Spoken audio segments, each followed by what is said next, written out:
നമുക്കൊപ്പം നിയുക്ത വിദ്യാഭ്യാസ വകുപ്പ് മന്ത്രി എൻ ഷംസുദ്ദീൻ ചേരുന്നു തത്സമയം. നമസ്കാരം മിനിസ്റ്റർ. നമസ്കാരം. ഇന്ന് മിനിസ്റ്റർ, ഇന്നലെ MLA ആയിരുന്നു, ഇന്നിപ്പോൾ മിനിസ്റ്ററായിട്ടാണ് ഇന്നത്തെ സൂര്യോദയം. ഇന്നലത്തേതിനേക്കാൾ അല്പം കനം കൂടിയിട്ടുണ്ടോ? ഞാൻ ചോദിച്ചത് ഭാവത്തിനല്ല, ചിന്തകളിൽ കനം കൂടിയിട്ടുണ്ടോ? ഇന്നലെ ഒരു ഉത്തരവാദിത്വങ്ങൾ ആ അർത്ഥത്തിലായിരുന്നെങ്കിൽ ഇന്ന് വേറെ ഉത്തരവാദിത്വത്തിലേക്കാണ് ഉണർന്നെഴുന്നേൽക്കുന്നത്.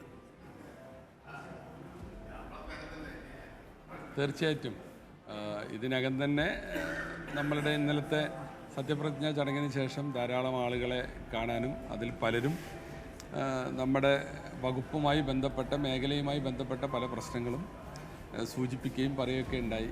അപ്പോൾ ആരും ചോദിച്ച പോലെ അതിൻ്റെയൊക്കെ ഒരു ചിന്തകൾ മനസ്സിലുണ്ട്, അതുമായി ബന്ധപ്പെട്ട ചില ആശങ്കകളുണ്ട്, സ്വാഭാവികമാണ്.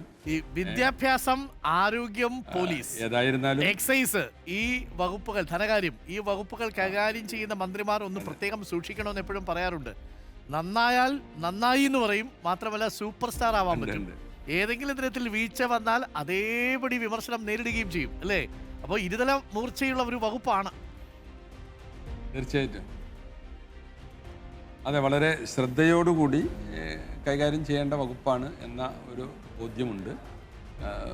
നമുക്കറിയാം, വിദ്യാഭ്യാസ മേഖല എന്നും ലോകത്തിൻ്റെ മുമ്പിൽ തന്നെ നമ്മുടെ മലയാളികൾക്ക്, കേരളത്തിന് അഭിമാനിക്കാവുന്ന ഒരു മേഖലയാണ്. ഇപ്പോൾ ഇന്നത്തെ കാലം എന്ന് പറഞ്ഞാൽ വളരെ വലിയ ഒരു വൈജ്ഞാനികമായ എക്സ്പ്ലോഷൻ നടന്നുകൊണ്ടിരിക്കുന്നൊരു സന്ദർഭമാണ്. അനുദിനം പുതിയ പുതിയ കണ്ടുപിടുത്തങ്ങളും മാറ്റങ്ങളും അത് നമ്മുടെ ജീവിതത്തിൽ തന്നെ, വ്യക്തി ജീവിതത്തിൽ പോലും വലിയ മാറ്റങ്ങൾ ഉണ്ടാക്കിയ ഒരു കാലഘട്ടമാണ്. അപ്പോൾ സ്വാഭാവികമായും വിദ്യാഭ്യാസ രംഗത്ത് ആ മാറ്റങ്ങൾ വളരെ പ്രകടമാണ്. അപ്പോൾ അതിനൊക്കെ അനുസൃതമായി നമ്മുടെ കുട്ടികളെ ഏറ്റവും കാലിബറുള്ളവരായി വാർത്തെടുക്കാൻ ഏത് മത്സര പരീക്ഷകളെയും അന്തർദേശീയമായി മറ്റ് സ്റ്റുഡൻസിനോട് കോമ്പീറ്റ് ചെയ്യാനും ഒക്കെ നമ്മുടെ കുട്ടികൾക്ക് സാധിക്കണം. ആ രീതിയിലുള്ള മാറ്റങ്ങൾക്കാണ് നമ്മുടെ ഇന്നത്തെ സാഹചര്യത്തിൽ നമ്മുടെ വിദ്യാഭ്യാസ വകുപ്പ് നേതൃത്വം നൽകേണ്ടത്.